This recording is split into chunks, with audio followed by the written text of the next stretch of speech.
I am very excited for our next conversation. Please join me in welcoming Audrey Hall and Debbie Reynolds back to the stage. Audrey Hall is the Chief Product Officer for Brightwell, which offers a comprehensive suite of cross-border payments products that leverage, in some cases, 3D face biometrics and liveness detection. And Debbie Reynolds is a renowned data privacy expert. She's the CEO and Chief Data Privacy Officer at Debbie Reynolds Consulting and the host of the Data Diva Talks Privacy podcast, the #1 data privacy podcast on Apple Podcasts, and of which I've had the unique pleasure of speaking on. Today, we're going to be talking about privacy, biometrics, and financial services. Audrey, Debbie, thank you so much for joining me on the stage once again. It's great to have you both back.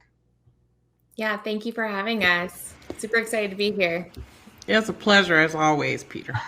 Great. Well, it's the pleasure is mutual, Debbie.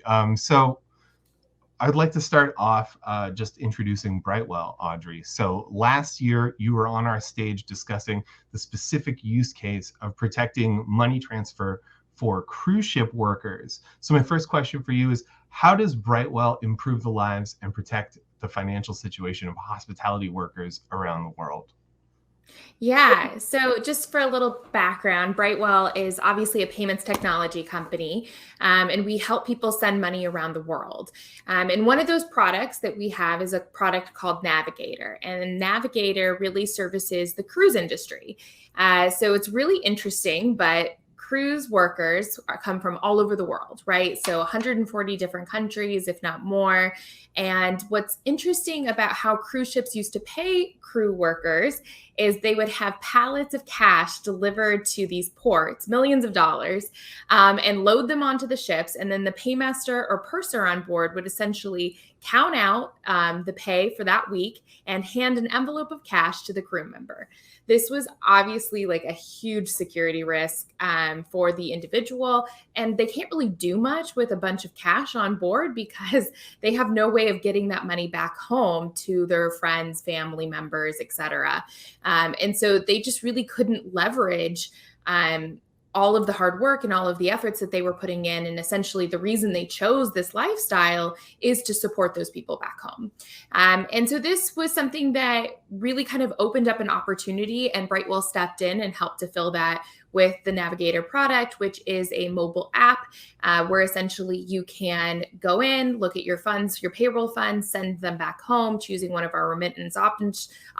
And we also have a card and all of that. What was interesting about once we started really servicing this audience is these crew members are some of the most incredible, hardworking folks from all over the world who spend 14 hours a day working just so that they can really provide a better life for their family. But they have the typical do's and don'ts of password security that we do. And so because of all of this, we knew that we needed to find a better solution and a better answer for them to help them with all of these things. And FaceTec was that answer for us in a lot of ways. It was a great security solution to help with account takeover, to help with some of the issues we were having overall with people not remembering their passwords. You can't really forget your face. So it was just a very helpful solution, and it really did such a significant impact for our company once we implemented it. Mm-hmm, absolutely. And I really want to delve into some of that other stuff because, I mean, as you know, and as some members of our audience know, I'm very enthusiastic about that cruise ship use case. But I'm also wondering, what other markets do you serve beyond that cruise ship and hospitality industry? Yeah, so we do have some domestic workers as well, but really what we decided is that what we're best in class at is understanding the entire ecosystem that you need to be able to implement global payments for the fintech or the neobank or even corporate disbursements. And so what we essentially did was we abstracted our technology from Navigator, and we've now made that available to embed into your products for all of those groups. So now there's so many different neobanks out there, right, that are trying to service a very wide and diverse audience that need to send money and funds home. And they want to add global payments into their product, but it's actually a very complex and very difficult thing to do. And so we essentially provide all of that to them to help them with minimal roadmap impact, et cetera. And so we're super excited about it because there's so much more opportunity with what we've built and some of the capabilities that we've even leveraged with FaceTec to provide that to our new audiences and kind of how we've shifted in the marketplace. Mm-hmm. You keep mentioning FaceTec, and I just kind of want to delve a little bit further into that. How does the FaceTec biometric technology, actually fit into Brightwell's solutions, particularly from a data standpoint? Sure. So there was like a couple reasons that was really important for us. We saw back in 2019 in particular, we saw a huge rise in account takeover. And so in 2020, that number was incredibly significant for us. And, I think that there's a certain level of fraud every company is comfortable with and is like, oh yeah, as long as it's a percentage of revenue at this point, we're fine. And we're okay with the status quo. But it was way over that for us. And so FaceTec kind of just opened us up to an opportunity to help to mitigate some of those risks. And we saw our fraud basically drop to near zero, which was pretty significant for us, especially with what the solution brought to the table. And really those factors that helped us to decide that was we needed something that was easy to use and understand for obviously our diverse audience. We needed something that had liveness detection and anti-spoofing because we knew that our users oftentimes provided images to fraudsters to allow them access into their accounts. So we needed that especially. On top of that, we needed something that was easy, like you can't forget your face. I know I made that joke a little bit earlier, but truly passwords and was a huge part of our support tickets and was one of our highest categories. And so forgot password and username was just so significant that once we were able to do that and that person just had that information available to them on their person, right, that helped us to lower that category and we really didn't have as many issues around it. Mm-hmm. And then finally, it just had to work with a very vast variety of device types because we have users from all over. They have devices from every which year and operating system. And so we just needed something that could really cover the gamut on that. Mm-hmm. Yeah, absolutely. All of those things are so important. I'm especially a big fan of that, legacy device operability. Yeah. I'm wondering as well, just because we're, about to delve into the privacy aspect of everything here, how does Brightwell protect user data? Yeah, so we're PCI and SOC 2 certified. We obviously maintain the highest security standards. We have a number of different levels of protection within our company and making sure we maintain certain access and encryption for everything that we have here in-house. Mm-hmm. Absolutely. Great. Well, then that's a great segue into, bringing Debbie into this conversation. Debbie, hi. Great to have you back again. We've collaborated very frequently, especially the past year, on projects and media concerning biometrics and the big identity privacy headlines, specifically around the Illinois BIPA law, the Biometric Information Privacy Act, which I think, just last week or the week before just had some precedent-setting rulings. But there are obviously more regulations emerging and on their way. So my first question for you is, what are the privacy fundamentals that are kind of at the heart of all of these privacy legislation and regulations? Yeah, thank you again. That's a great question. So in terms of fundamentals that are at the heart of, regardless of the privacy, jurisdiction, really is around transparency, purpose and use, also protection of data. And I think maybe even more fundamental than that is that what a lot of these laws are trying to say is that people have a right to know how their data is being used. So I think that to me, that's like a huge change in the way the data had been handled previously, where a lot of companies like, well, because I captured the data as mine, and I don't have to tell you what I'm doing with it. So I always make the analogy with a bank, right? So let's say you give your money to a bank.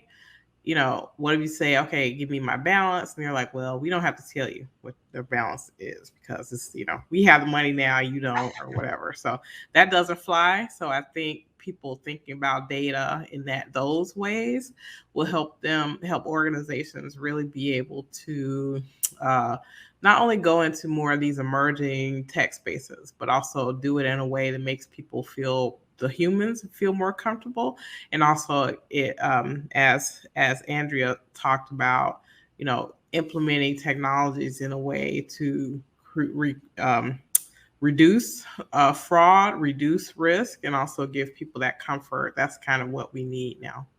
Mm-hmm. Yeah, absolutely. And, when we talk about that, there are obviously two sides on of the equation here in terms of, who can feel the pain of privacy violations. Obviously, there's the users who we'll talk about in a second. But first, I want to talk about what's at stake for service providers who don't take identity data seriously.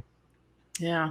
What's at stake is, maybe company ending fines, company ending fines, things where not only from being fined because of regulation, but also losing your customers. So, trust, I say trust is the new goal, right? So if you don't have trust, you won't have customers. If you don't have customers, you don't have a business. So I think all that plays together.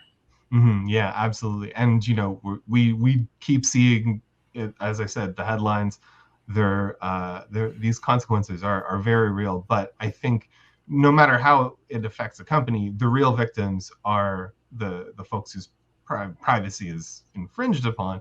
Audrey was talking about these cruise ship workers who, really need these services, and who, have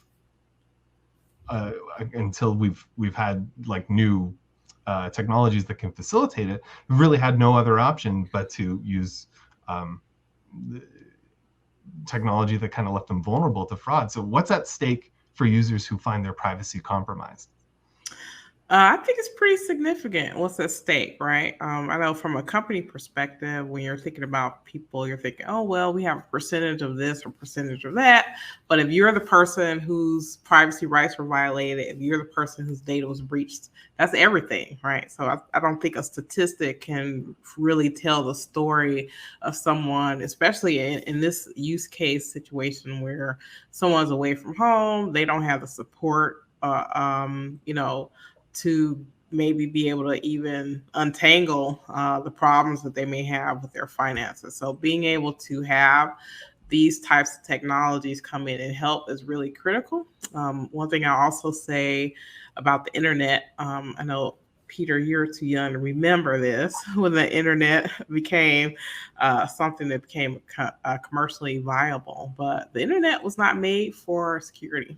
It was made for sharing. So anything that we can do to enhance the security aspect of how people operate on the internet, or, just like keeping things on people's devices, or being able to capture math instead of increasing the risk of handling or maybe having a breach of personally identifiable information, is very important. And I'm really excited to see companies like FaceTec do these types of really cool innovations. And actually, there was a very significant case, and maybe talk about this, Peter. I'm not trying to change your flow, no.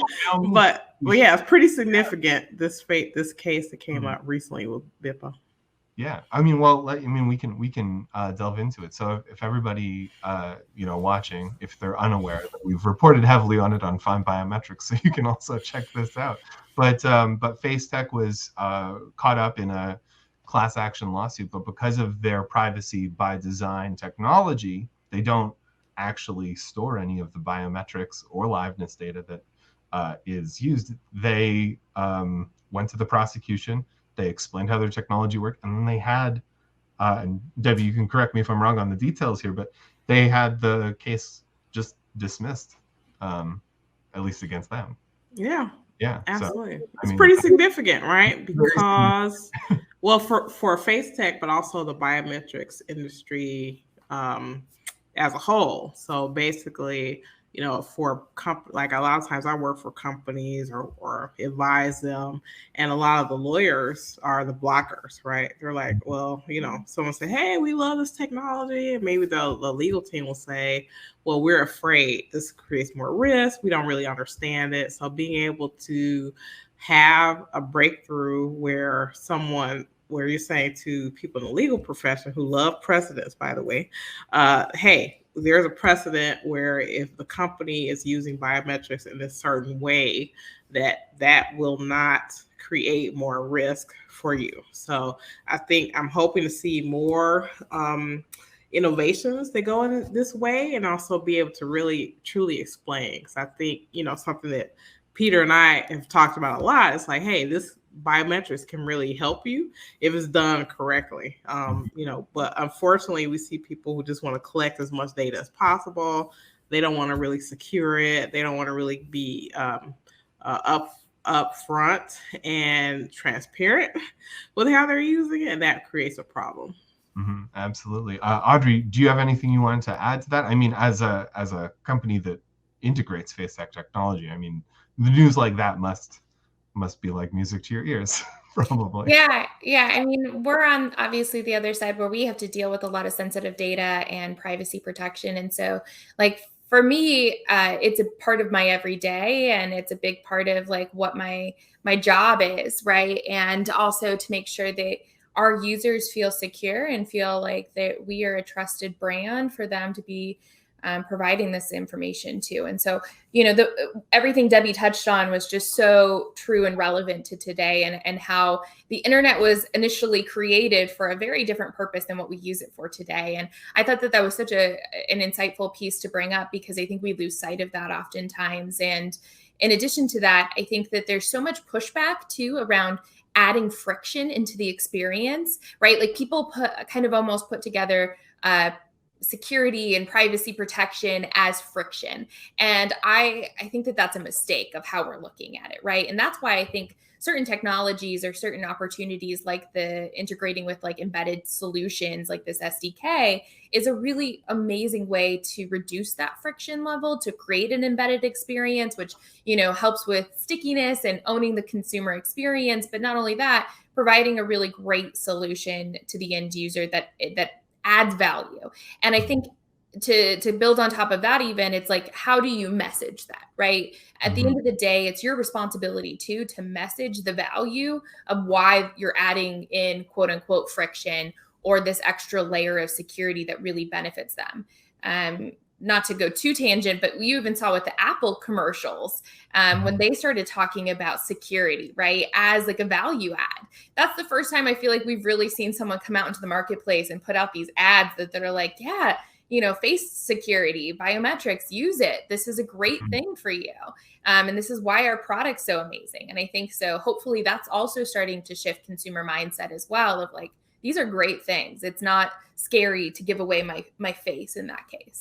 Absolutely. And I mean, that is actually a really great tangent to go on, because it actually circles all the way back. I believe around like the first week of the year, Apple also beat their own BIPA case for very similar reasons. So, I mean, it's really great to see. And it's a really great example being set for the rest of the industry to say, like, if you have this done privacy by design, absolutely it works. Audrey, I really like what you were talking about in terms of messaging. I think that communication and, like Debbie was saying, transparency is a really big part of this. What role does communication play when we're talking about maintaining these privacy best practices?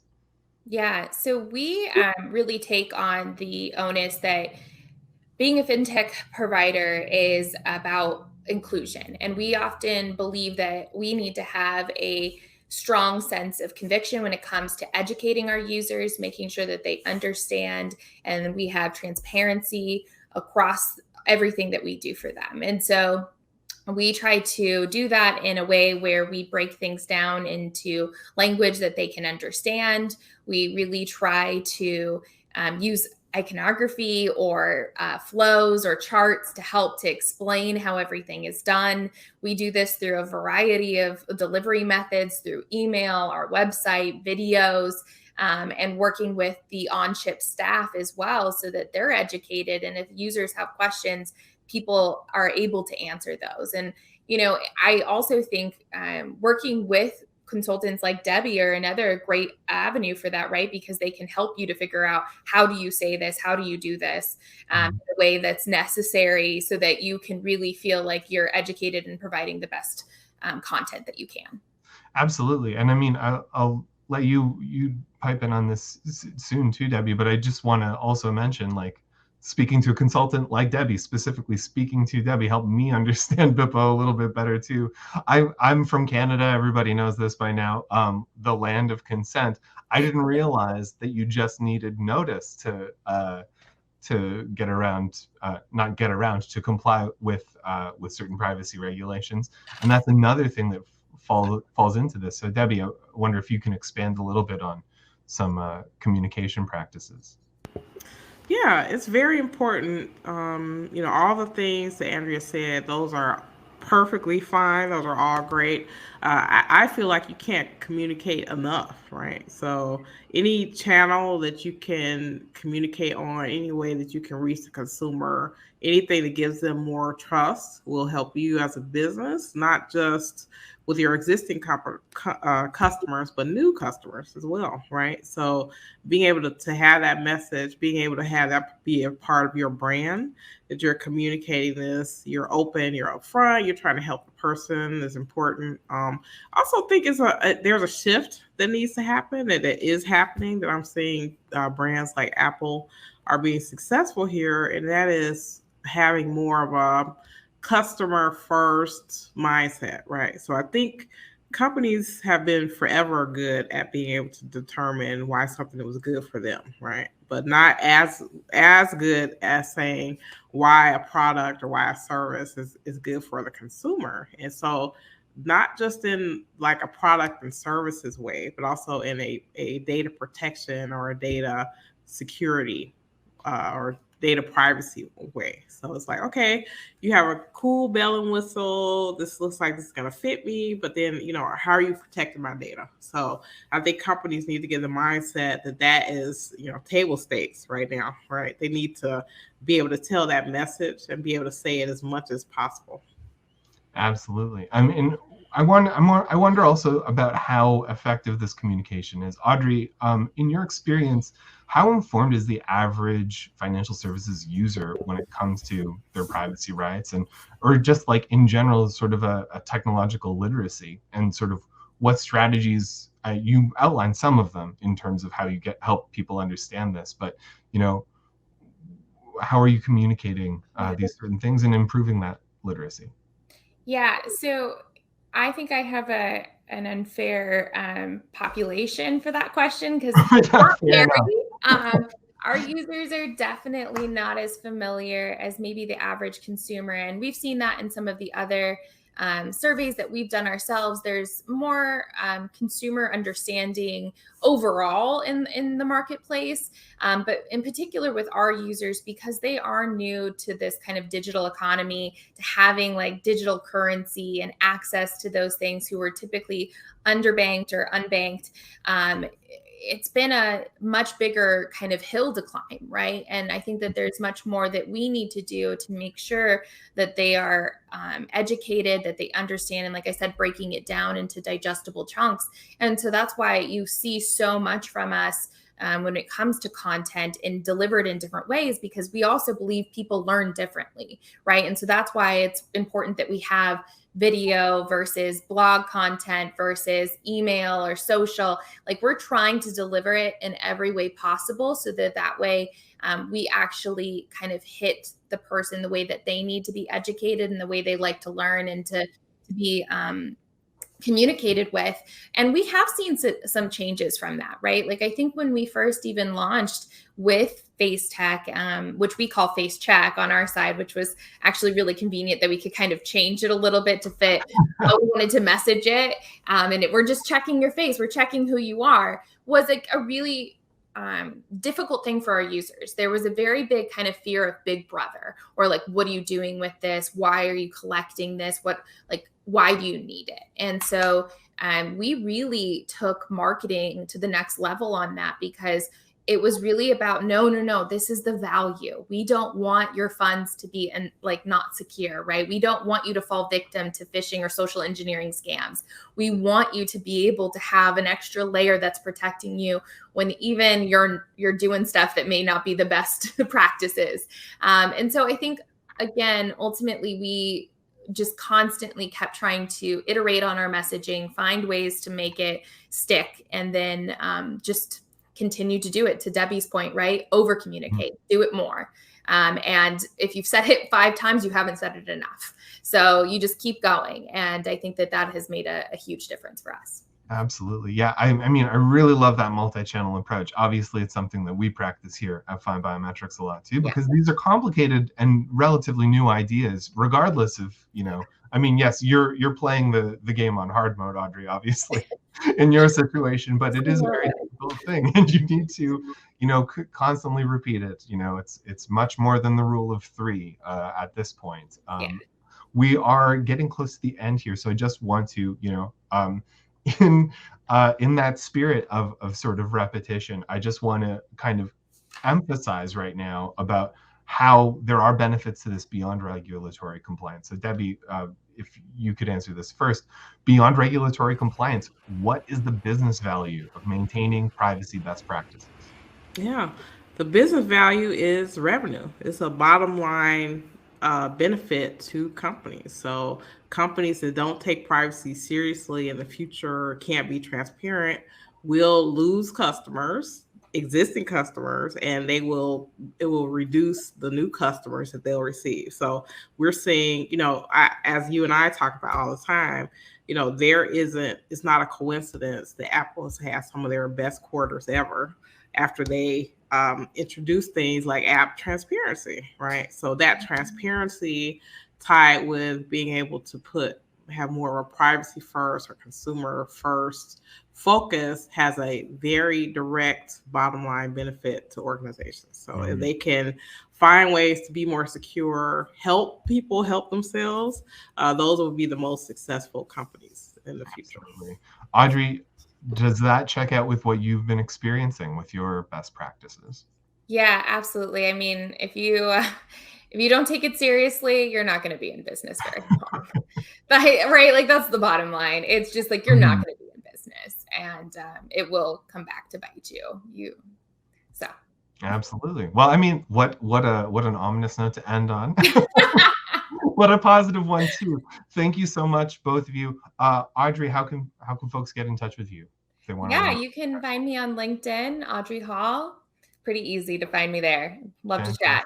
Yeah, and Debbie, how can they get in touch with you? Yeah, you can find me on LinkedIn as well, Debbie Reynolds Data Diva, or you can go to my website, DebbieReynoldsConsulting.com. Happy to chat and happy to connect with people. Fantastic. And don't forget to download the show bag, everyone. We have the BIPA checklist that Debbie and I worked on last year. Still relevant, perhaps you could even say more relevant than ever. So thanks again, both of you.